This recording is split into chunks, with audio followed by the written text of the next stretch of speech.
নমস্কাৰ বন্ধু বান্ধৱীসকল এতিয়া গৰম দিন আৰু পটলটো সকলোৰে পাকঘৰত থাকে লগতে যদি একঘেমিয়া পটলৰ ভাজিখন খাই আমনি লাগিছে তেনেহলে আপোনালোকে এই ৰেচিপিটো ট্ৰাই কৰিব পাৰে যিসকলৰ মাছ মাংস ডিম নাথাকিলে পেটলৈ ভাত নাযায় সেই সকলেও এক কাহি খাই ভাত শেষ কৰি দিব আৰু লগতে নিৰামিষ দিনতো আপোনালোকে এই পটলৰ ভাজিখন বনাই খাব পাৰে ৰুটি পৰঠা লুচি সকলোৰে লগত খাব পাৰিব তেনেহলে দেৰি কি হয় বলক যাও ৰেচিপিটোলৈ আগবাঢ়ো আশা কৰো স্কিপ নকৰাকৈ শেষলৈকে ভিডিওটো চাব এয়া আধা কেজিতকৈ কম 400 গ্ৰাম মান হ'ব এইকেটা পটল মই ভালদৰে ধুই ললো এবাটি জোখৰ এয়া সয়াবিন লৈছো এখিনি মই প্ৰথমতে সিজাই লওঁ মই ডাঙৰ সয়াবিনে লৈছো যদি আপোনালোকৰ ডাঙৰ সয়াবিন নাথাকে যেটো সৰু আকাৰত পোৱা যায় সয়া চাংস বুলি কয় হেতু দি বনালেও ভাল লাগিব গেছটো জ্বলাই ললো আৰু তাতে সয়াবিন কেটা সিজাৰ জোখৰে পানী দি দিছো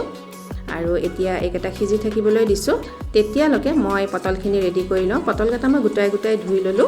তাৰ পিছত মোৰ দুটা কাটি ওপৰৰ পাতল ছালখিনি চুচি ললো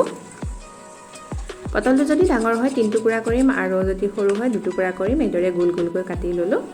এয়া গুটেখিনি পটল মোৰ কটা হৈ গল আৰু আনফালে মোৰ সয়াবিনখিনি ধুনিয়াকৈ সিজি গল এটা গেছটো অফ কৰি পেলাই মই পানীৰ পৰা সয়াবিনখিনি এদৰে টুকি ললো সয়াবিনখিনি যেতিয়া ঠাণ্ডা হৈ যাব পানীটো চেপি পেলাই এবাৰ দুবাৰ মান মই ভালদৰে আকৌ ধুই লম আনফালে মই মছলাখিনিও ৰেডি কৰি ললো এয়া আদা হ'ব 2 ইঞ্চি মান জোখৰ ডাঙৰ চামুচৰ জোখেৰে এচামুচ হ'ব মই খুন্দনাতে খুন্দিছো তাৰ লগতে পকা জলকীয়া 4টা মান লৈ লৈছো হেকেটাও খুন্দনাত অকনমান থেকেচা মাৰি লৈছো আৰু নহৰু ডাঙৰ চামুচৰ জোখেৰে এচামুচ লগতে পিয়াজ লৈছো ডাঙৰ আকাৰৰ দুটা হেয়াও মই খুন্দনাত খুন্দি লৈছো মজলীয়া আকাৰৰ দুটা বিলাহী হেয়াও সৰু সৰুকৈ কাটি ললো লগতে ডাঙৰ আকাৰৰ দুটা আলু এখিনি টুকুৰা টুকুৰ কৰি লৈছো আৰু শুকান মছলাত ইফালে আছে হালধি সৰু চামুচৰ জোখেৰে এচামুচ লৈছো কাশ্মীৰী ৰেড চিলি পাউডাৰ সৰু চামুচৰ জোখেৰে আধা চামুচ জিৰা আৰু ধনিয়া পাউডাৰ এয়া মই একেলগে গুৰি কৰা আছিলে এখিনি মই 1.5 চামুচ লৈছো ডাঙৰ চামুচৰ জোখেৰে আৰু ডাঙৰ চামুচৰ জোখেৰে এচামুচ লৈছো এয়া গৰম মছলা শুকান জলকীয়া দুটা আৰু লং ইলাচি দালচেনি আৰু এয়া লৈছো মই মিঠা তেল এয়া ডাঙৰ চামুচৰ জোখেৰে 2 চামুচ হ'ব নিমখ সোৱাদ অনুপাতে দিম সয়াবিনখিনি ভালদৰে পানী চেপি লৈ লৈছো এয়া আৰু লগতে এয়া কাটি লোৱা পটলখিনি বন্ধু বান্ধৱীসকল আজি ৰেচিপিটো যদি ভাল পায় আপোনালোকে শেষত কিন্তু লাইক এটা কৰি যাবলৈ নাপাহৰিব লগতে কমেন্টত জনাব কেনেকুৱা লাগিল মোৰ ৰেচিপিটো আৰু শেয়াৰ কৰি দিবলৈ নাপাহৰিব ষ্টিলৰ সসপেনটোত এয়া সিজোৱা মই সয়াবিনখিনি বাকি দিলো এতিয়া মই সয়াবিনখিনিত খুন্দি থোৱা আদা নহৰু আৰু পিয়াজখিনিও দি দিম ইচ্ছা কৰিলে পিয়াজ আদা নহৰু তেলতো দিব পাৰি কিন্তু মই সয়াবিন বনালে এনেকৈয়ে বনাও যদি আপোনালোকে বনাই খোৱা নাই এবাৰ বনাই খাই চাবচোন একদম মাংসৰ নিচিনা লাগে পটল নিদিলেও কথা নাই তেতিয়া কিন্তু পটল যদি একেৰাহে খাই আমনি লাগিছে তেনেহলে এইদৰে সয়াবিন দি খাব পাৰে সোৱাদ অনুপাতে দি দিলো এয়া নিমখ হালধি দিলো জিৰা ধনিয়া পাউডাৰ লগতে ৰেড চিলি পাউডাৰখিনিও একেলগে দি দিলো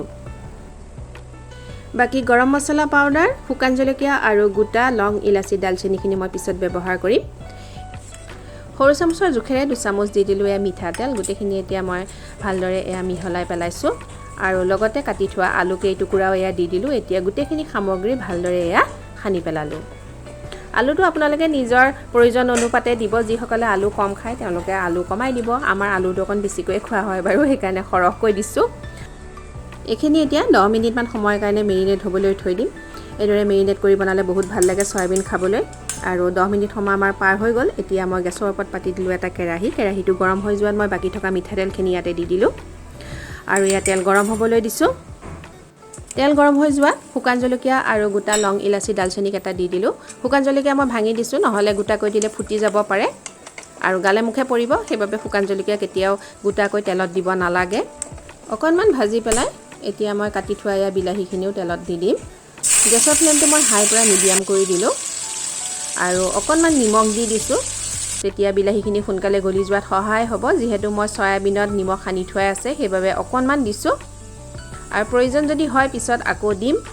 2 মিনিট মান সময় ভজাৰ পিছত বিলাহীয়ে প্ৰায় গলি অহাত মই মিডিয়াম টু লো কৰি পেলালো ফ্লেমটো আৰু যেতিয়ালৈকে বিলাহীখিনি ভালদৰে গলি নাযায় তেতিয়ালৈকে ভাজি থাকিম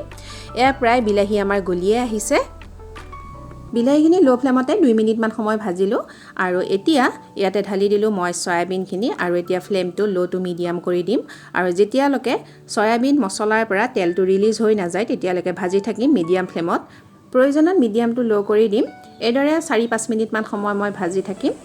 আৰু এতিয়া ফ্লেমটো মই পুনৰ লো কৰি দিলো মিডিয়ামটো আৰু এতিয়া 3-4 মিনিট মান সময় এদৰে ঢাকন মাৰি সিজিবলৈ দিম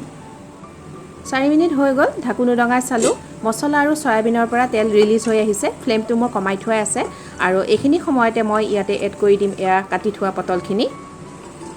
সয়াবিন আলুখিনি 60% মান সিজি যোৱাৰ পিছতে পটল এড কৰিব লাগে বেছি আগতীয়াকৈ দিব নালাগে আপোনালোকে ইচ্ছা কৰিলে পটল ডিপ ফ্ৰাই কৰিও ইয়াত দিব পাৰে মই বেছি তেল ব্যৱহাৰ কৰিবলৈ বিচৰা নাই সেইবাবে মই পটল ডিপ ফ্ৰাই কৰা নাই কাৰণ এইদৰে খাবলৈও ভাল লাগে 3 মিনিট মান সময় ভাজি এতিয়া মই ইয়াতে এড কৰিলোঁ কুহুমীয়া পানী ফ্লেমটো মোৰ মিডিয়ামতে দিয়া আছে পানী অলপ সৰহকৈ দিছোঁ কাৰণ আলু পটল সকলোবোৰ ভালদৰে সিজিব লাগিব আৰু খুন্দি থোৱা পকা জলকীয়া এটা শেষত এড কৰি দিলোঁ যদি আপোনালোকে জলকীয়া বেছি নাখায় নিদিলেও কথা নাই অপচনেল হয় মই ৰেড চিলি পাউডাৰ ব্যৱহাৰ কৰা নাই ইচ্ছা কৰিলে আপোনালোকে ৰেড চিলিও দিব পাৰে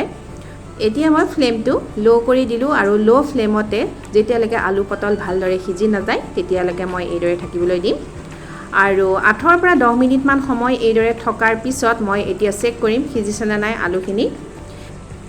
এয়া আলু ধুনীয়াকৈ সিজি গ'ল আলু সিজা মানে আমাৰ ৰেডি হৈ গ'ল তৰকাৰী আলু পটল আৰু সয়াবিনৰ এখন ইউনিক আজি তৰকাৰী মই বনাই দেখুৱালোঁ আপোনালোকক একেবাৰে শেষত এতিয়া এড কৰি দিম গৰম মছলা মই আগতে দিয়া নাই যদি পিছত দিয়া যায় তেনেহ'লে গুণটো বৰ ধুনীয়াকৈ থাকি যায় আৰু মই বেছি ইয়াতকৈ পানী শুকাবলৈ নিদিওঁ গেছৰ ফ্লেমটো অফ কৰি দিম বন্ধু বান্ধৱীসকল অৱশ্যে চাগে আজি মোৰ ৰেচিপিটো ভাল পালে আপোনালোকে তেনেহ'লে বনাই খাওকচোন কোনোবা দিনা শ্বেয়াৰ কৰিব কেনেকুৱা পালে যিসকলৰ মাছ মাংস ডিম নাথাকিলে পেটলৈ ভাত নাযায় বা নিৰামিষ ভাতত আপোনালোকে এইদৰে বনাই খাব পাৰিব আৰু এনেকুৱা যদি এখন তৰকাৰী থাকে তেনেহ'লে এক কাঁহী ভাত খাই শেষ কৰি পেলাব আশা কৰোঁ নিশ্চয় ভাল পালে আহি আছোঁ নতুন ৰেচিপি লৈ তেনেহ'লে চাই থাকিবলৈ নাপাহৰিব মোৰ চেনেলটো